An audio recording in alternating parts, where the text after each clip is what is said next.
Tentu, saya akan menciptakan cerita hantu yang menyeramkan. Bayangkan Anda duduk sendiri di ruang tamu malam yang larut, lampu redup dan hanya suara hujan di luar yang menemani. Inilah cerita yang akan saya bagikan. Sebelum lanjut, jangan lupa like, komen, dan subscribe di channel saya Konon Misteri.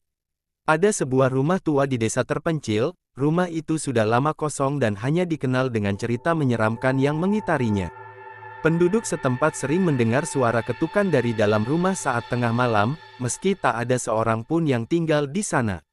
Suatu hari, seorang pemuda bernama Aditya yang berani dan skeptis terhadap cerita-cerita hantu memutuskan untuk membuktikan bahwa semua itu hanya mitos belaka. Dia memasuki rumah itu dengan membawa senter dan kamera untuk merekam apapun yang dia temukan. Udara di dalam rumah terasa dingin, jauh lebih dingin dibandingkan luar. Langkah kakinya menggema, dan suara kayu tua berderit mengiringinya. Saat dia berjalan menyusuri lorong gelap di lantai 2, dia melihat sebuah cermin besar yang berlapis debu di ujung lorong. Tapi anehnya, bayangannya di cermin tampak bergerak, meski Aditya berdiri diam.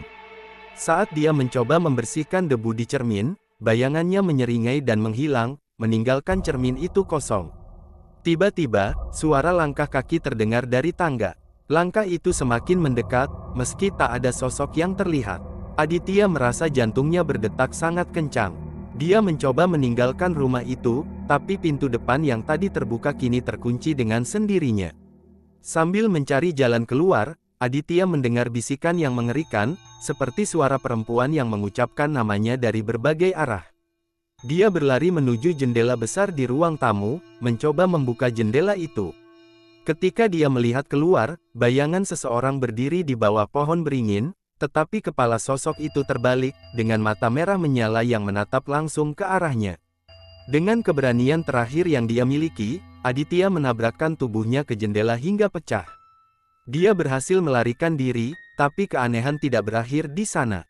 Kamera yang dia bawa mencatat semua peristiwa malam itu. Ketika dia memutar ulang rekaman di rumahnya sendiri, ada satu adegan yang tidak pernah dia ingat terjadi.